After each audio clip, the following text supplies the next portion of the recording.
Tema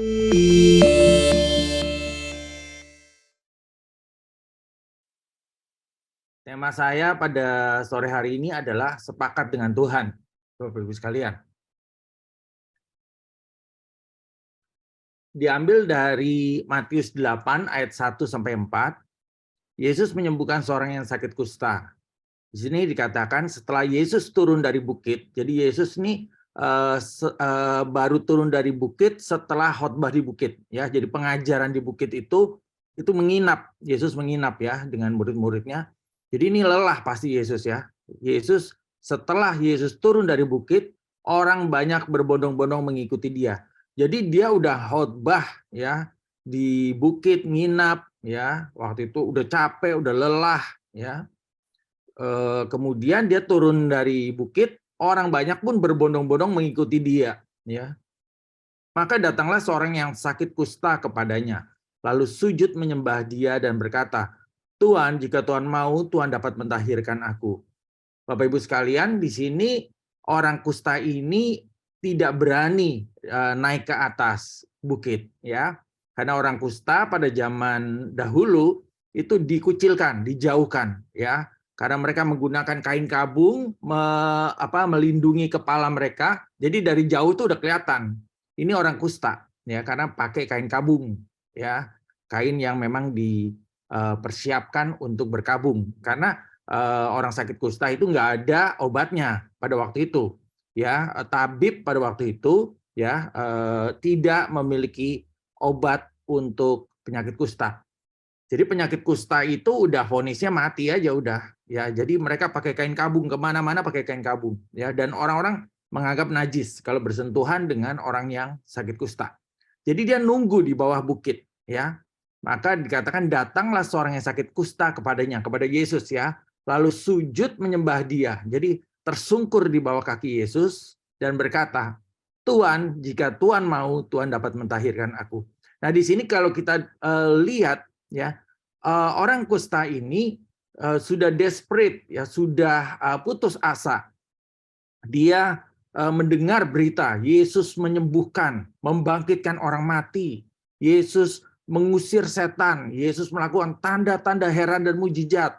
Orang buta celik, orang lumpuh berjalan, orang bisu tuli bisa mendengar dan berbicara. Dan dia sudah sering dengar tentang Yesus. Tetapi dia baru memiliki keberanian saat ini ketika dia menunggu Yesus ya. Bisa jadi dia menunggunya itu semalam-malaman di bawah bukit ya. Karena momennya pas ketika Yesus turun dari bukit, orang itu sudah ada dan sujud menyembah kepada Yesus. Artinya bisa jadi ini orang ini udah nunggu semalaman di bawah bukit ya. Lalu sujud menyembah dia dan berkata, "Tuhan, jika Tuhan mau, Tuhan dapat mentahirkan aku." Di sini menarik Bapak Ibu sekalian. Bukan dikatakan Tuhan, jika Tuhan sanggup, Tuhan dapat mentahirkan aku ya. Tapi di sini dikatakan Tuhan, jika Tuhan mau. Jadi sebenarnya orang penderita kusta ini yang tidak disebutkan namanya ini ya, dia percaya dan karena dia telah mendengar Yesus menyembuhkan, Yesus membangkitkan orang mati, Yesus melakukan tanda-tanda heran dan mujizat. Orang ini percaya di dalam hati. Orang ini benar-benar berpikir bahwa Yesus pasti bisa menyembuhkan.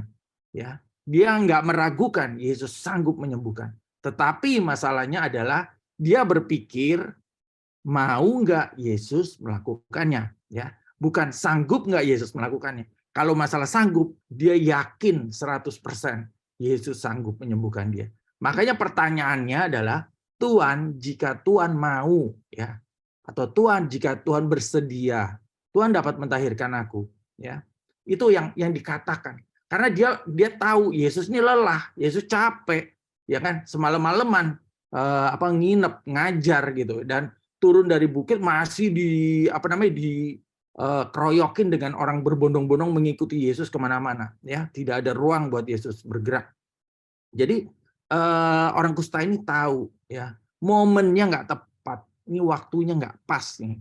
Jadi dia memberanikan diri berkata seperti itu. Tuhan, jika Tuhan mau, ya, Tuhan dapat mentahirkan aku. Ya, jadi dia berpikir jangan-jangan Yesus lagi nggak mood, Yesus lagi nggak lagi nggak cocok waktunya, Yesus lagi lagi bete mungkin dia pikir begitu ya. Ya, tapi kan Tuhan nggak pernah begitu ya. Tuhan nggak pernah menolak ya orang yang datang kepada dia ya. Jadi dia berkata seperti itu, Tuhan jika Tuhan mau Tuhan dapat mentahirkan aku. Nah, yang menarik adalah di sini dikatakan lalu Yesus mengulurkan tangannya, ya, menjamah orang itu dan berkata, aku mau jadilah engkau tahir. Bapak Ibu sekalian, di sini Yesus tidak jijik, Yesus tidak merasa najis untuk mengulurkan tangannya kepada orang yang sakit kusta. Ya. Menjamah orang itu, orang kusta. Ya. Padahal hukum Yahudi pada waktu itu orang yang bersentuhan dengan orang yang sakit kusta itu najis, ikut najis ya. Jadi dikatakan lalu Yesus mengulurkan tangannya menjamah orang itu dan menjamah aku dan berkata, aku mau jadilah engkau tahir. Nah, di sini yang menarik adalah Yesus yang sedang lelah, capek ya badannya, dia mau pulang, udah turun dari bukit ya, ditunggu sama orang sakit kusta. Di situ Yesus timbul belas kasihan Yesus, timbul empatinya Yesus. Jadi Yesus melihat orang itu dan berkata, aku mau jadilah engkau tahir. Jadi di sini kalau dilihat Yesus ya yang bisa aja Yesus nolak gitu ya kalau memang benar-benar lelah atau apa itu nggak ada kewajiban Yesus harus menolong orang ini. Tetapi satu hal ya, Yesus berempati, Yesus mengasihi ya, dan Yesus tidak pernah menolak ya. Saya tidak pernah membaca Alkitab Yesus menolak orang yang datang kepada dia ya. Yesus nggak pernah menolak ya, orang yang sakit apapun juga dibawa kepada Yesus, nggak pernah ditolak dengan alasan capek, dengan alasan apapun juga dia tidak pernah menolak ya. Jadi di sini dikatakan aku mau jadilah engkau tahir. Nah, di sini terjadilah kesepakatan Bapak Ibu. Jadi Tuhan bersepakat dengan orang tersebut ya, orang kusta tersebut. Jadi Tuhan bersepakat dengan keyakinan dan kepercayaan orang kusta ini. Maka terjadilah perjumpaan antara imannya orang ini dengan imannya Yesus, terjadilah kesepakatan dan seketika itu juga tahirlah orang itu daripada kustanya. Jadi Bapak Ibu sekalian, ini yang namanya iman. Ya. Jadi ada kesepakatan Tuhan dengan kita. Satu line, satu garis gitu ya. Satu kesepakatan ya. Ketika satu pihak bilang Tuhan, jika Tuhan mau, Tuhan dapat mentahirkan aku. Yesus merespon iman orang itu dengan berkata, aku mau, jadilah engkau tahir. Seketika itu juga tahirlah orang itu daripada kustanya. Lalu Yesus berkata kepadanya, ingatlah, jangan engkau memberitahukan hal ini kepada siapapun, tetapi pergilah, perlihatkan dirimu kepada imam, dan persembahkanlah persembahan yang diperintahkan Musa sebagai bukti bagi mereka. Jadi Bapak Ibu sekalian, orang ini sudah ditahirkan dari kustanya, tetapi harus dikonfirmasi lagi oleh imam pada waktu itu. Ya, jadi dia kan pakai kain kabung tuh orang kusta ya. Jadi dia harus datang pada imam memperlihatkan ini loh, saya sudah sembuh ya, saya sudah sembuh. Nah kalau dilihat diperiksa sudah sembuh, maka dia dibuka kain kabungnya, pakai baju biasa, ya jubah biasa. Ya, jadi benar-benar dia sudah pulih, sudah sembuh. Jadi harus dikonfirmasi, harus dilegitimasi oleh imam bahwa ini benar-benar sudah sembuh. Dan dia pun harus mempersembahkan persembahan yang diperintahkan Musa sebagai bukti bagi mereka, ya persembahan syukur seperti itu. Jadi Bapak Ibu sekalian, di sini kita lihat ya bahwa di satu sisi ada orang sakit kusta yang menanti Yesus di bawah bukit. Di satu sisi Yesus turun dari bukit dan Yesus menjamah orang tersebut. Kalau kita lihat ya, Yesus turun seperti ini ya. Ini orang yang di bawah ini memohon kepada Yesus seperti ini. Maka terjadilah satu kesepakatan, satu perjumpaan ya. satu titik temu antara Yesus dengan orang kusta tersebut. Maka itu jadi, ya. Maka itu jadi, kesembuhan itu jadi, ya. Itu mujizat di situ, ya. Nah, ini adalah fakta. Yesus benci penyakit dan selalu ingin menyembuhkan, ya. Tadi saya sampaikan bahwa tidak pernah saya baca Yesus menolak orang yang datang pada Tuhan Yesus. Ya, termasuk kita saat ini datang dengan berbagai pergumulan kita, Bapak Ibu sekalian. Percayalah, Tuhan Yesus tahu apa yang Bapak Ibu gumulkan, ya. Tadi kita udah dengar kesaksian dari Frila, ya. Tuhan Yesus tahu, Tuhan Yesus mengerti apa yang menjadi pergumulan, air mata kita, pergumulan kita, apa yang menjadi keluh kesah kita. Yesus tahu, ya, Yesus tahu. Tetapi harus ada titik temu, ya. Harus ada iman, kesepakatan surga dan kita, ya. Itu yang namanya iman, ya. Jadi fakta Yesus benci penyakit dan selalu ingin menyembuhkan. Dicatat 17 kali dalam Injil, Yesus menyembuhkan semua orang sakit yang berkumpul secara bersamaan. Jadi secara korporat, secara bersama-sama 17 kali dicatat Yesus menyembuhkan. Ya, ini termasuk yang 10 orang kusta yang datang, ya, yang ceritanya 9 nggak kembali pada Yesus, tapi 1 orang kembali dan tersungkur pada Yesus. Ini salah satunya ini, ya. Jadi orang sakit yang berkumpul bersama-sama disembuhkan oleh Tuhan. 17 kali dicatat dalam Injil. 47 kali Yesus menyembuhkan 1 atau 2 orang dalam 1 kali waktu yang bersamaan, ya. 47 kali. Kita tidak pernah menemukan Yesus menolak untuk menyembuhkan seseorang atau sekelompok orang, ya. Bapak Ibu boleh cari, tidak pernah Yesus menolak, ya. Dan yang keempat, poinnya, dengan pernyataan-pernyataan ini bisa dipastikan bahwa tindakan Yesus menjadi bukti yang kuat bahwa kehendak Tuhan selalu untuk menyembuhkan. Bapak Ibu sekalian, ya, penyakit itu bukan dari Tuhan, ya. Jadi Tuhan tidak ingin kita sakit, ya. Tuhan tidak ingin kita sakit, ya. Tuhan ingin setiap kita melayani Dia dengan roh, jiwa, dan tubuh kita yang sempurna adanya, ya. Tuhan ingin kita mempersembahkan yang terbaik kepada Tuhan, roh, jiwa, dan tubuh kita, ya. Nah, tetapi kalau ada bagian kita, ya, mungkin pola hidup kita yang salah yang menyebabkan kita sakit, ya. Mungkin dulu kita punya kebiasaan-kebiasaan yang salah yang membuat tubuh kita menjadi sakit, ya. Maka kita perlu bertobat, ya. Kita perlu mengakui di hadapan Tuhan dan kita meminta anugerah mujizat Tuhan, ya. Nah, kita harus mengenal Tuhan sebagai sumber dari segala kuasa, ya.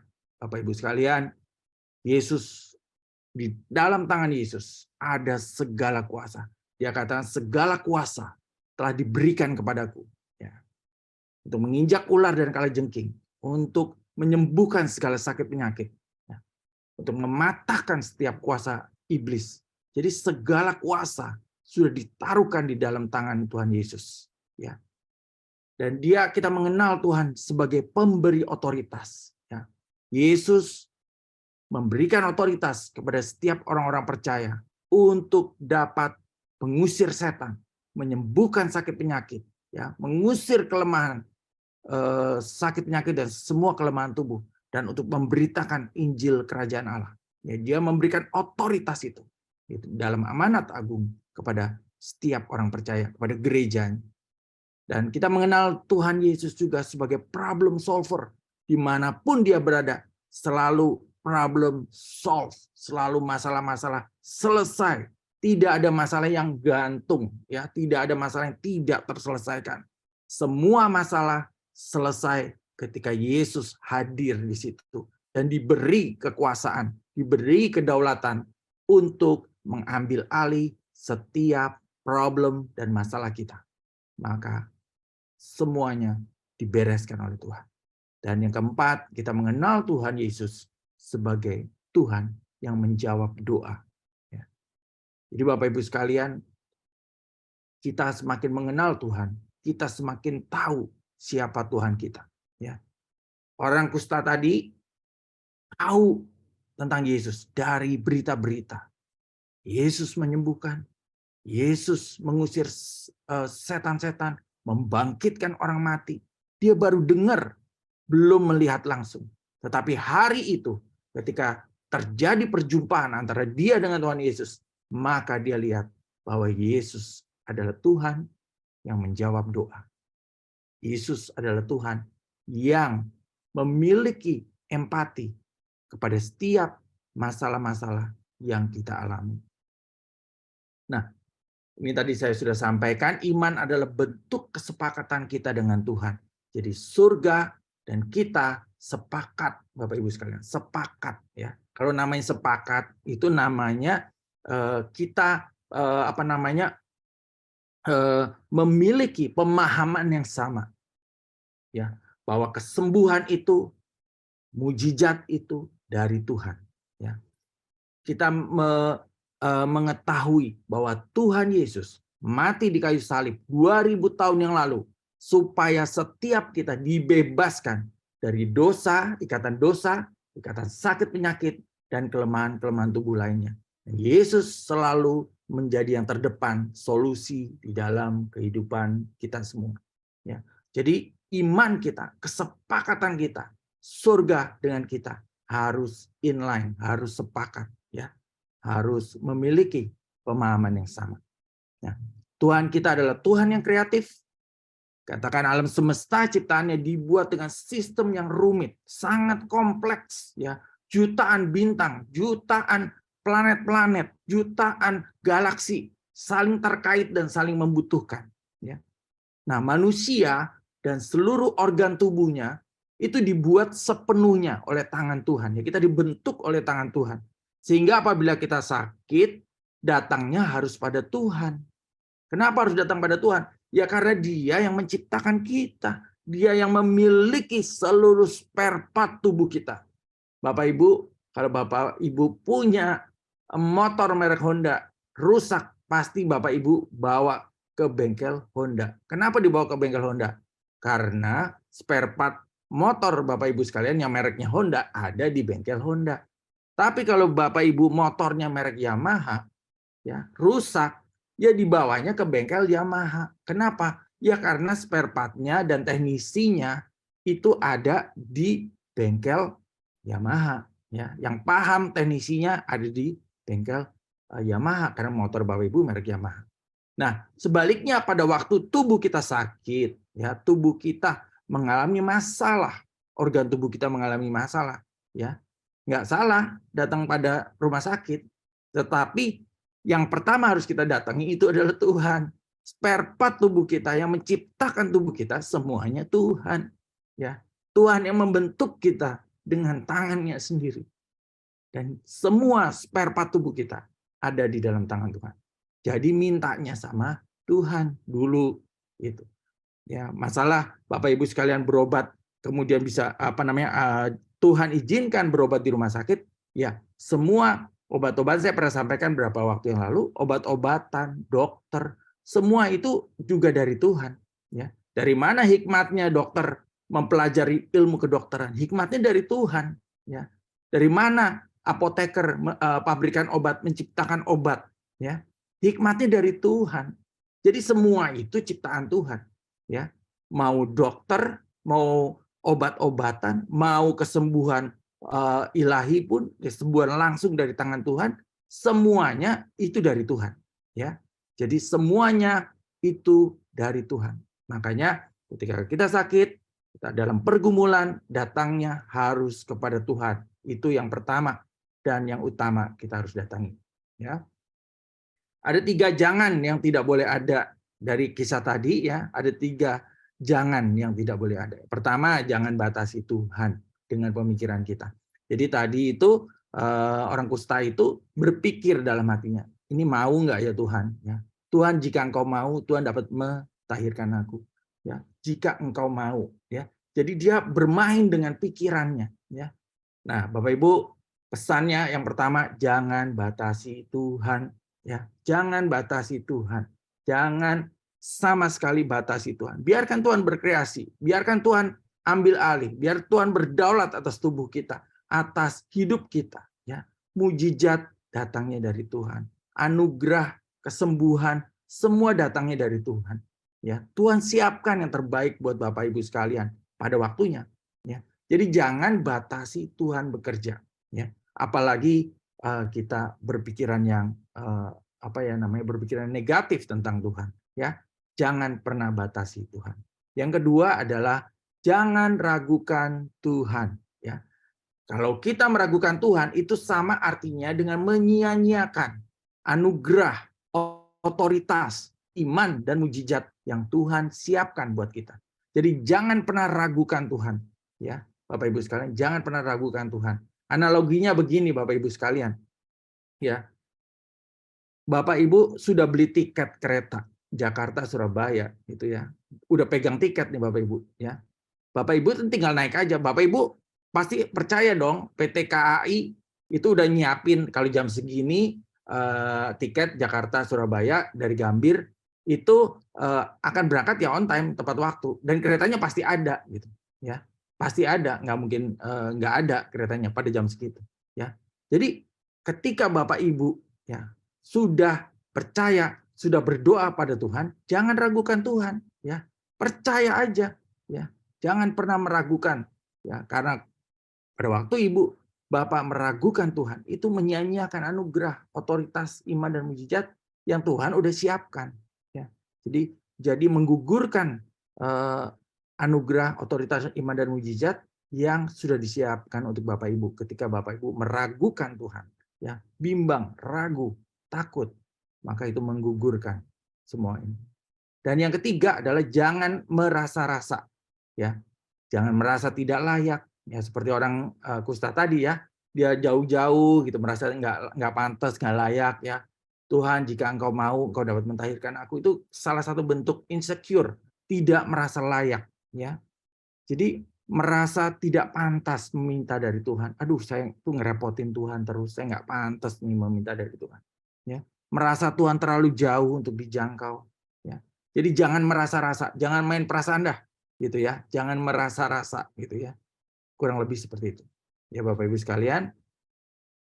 Nah, faith is not believing that God can, it's knowing that He will ya. Iman bukanlah percaya bahwa Tuhan bisa atau mampu, itu udah lewat Bapak Ibu. Kesepakatannya adalah keyakinan bahwa Dia pasti akan melakukannya ya. Itu iman, yakin Tuhan akan melakukan ya. Saya selesai Bapak Ibu sekalian. Saya undang kita berdoa. Saya ingin berdoa untuk Bapak Ibu sekalian untuk memperbaharui iman Bapak Ibu sekalian. Ya, sebelum kita berdoa untuk kesembuhan, mari Bapak Ibu sekalian, ya ambil waktu berdoa bersama dengan saya, ikuti doa saya untuk memperbaharui iman Bapak Ibu sekalian. Mari kita berdoa. Bapa yang Maha Baik, terima kasih Tuhan untuk firman pada sore hari ini. Kami membuka hati kami di hadapan Tuhan. Kami percaya hanya Engkau satu-satunya Tuhan dan juru selamat dalam kehidupan kami. Bahwa Engkau Tuhan dan Raja yang berdaulat atas tubuh, roh, dan jiwa kami. Sore hari ini kami buka hati kami. Kami mengundang Engkau Yesus masuk sebagai Tuhan dan juru selamat kami secara pribadi.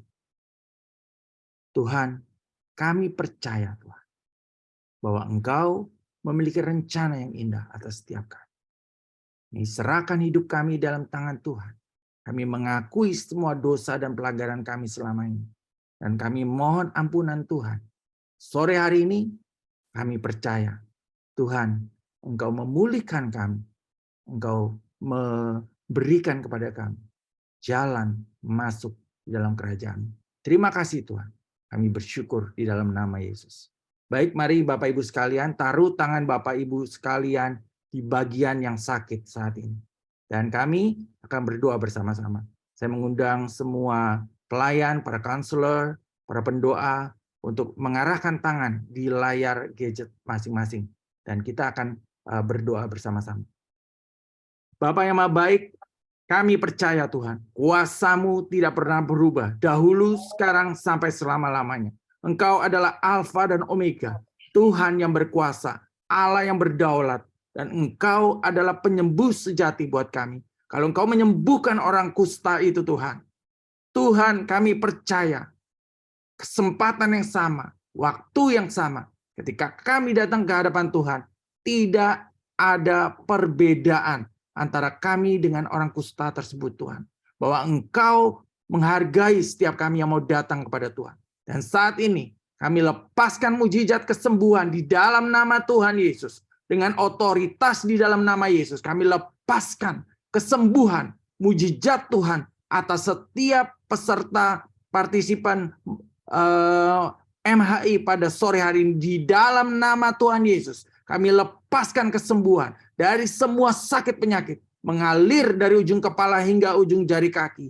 Kesembuhan dan mujizat. Kami menolak semua sakit penyakit. Kami menolak semua kelemahan tubuh. Kami perintahkan sembuh. Semua sakit penyakit kanker sembuh di dalam nama Tuhan Yesus. Sakit penyakit ginjal sembuh di dalam nama Tuhan Yesus. Sakit penyakit jantung sembuh di dalam nama Tuhan Yesus. Sakit penyakit lever sembuh di dalam nama Tuhan Yesus. Yang buta celik di dalam nama Tuhan. Yang lumpuh berjalan di dalam nama Tuhan Yesus. Yang mengalami bisu tuli, mujizat terjadi, terbuka di dalam nama Tuhan Yesus. Kami perintahkan kesembuhan terjadi pada sore hari ini atas setiap kami. Kami terima dengan iman. Kami terima dengan iman.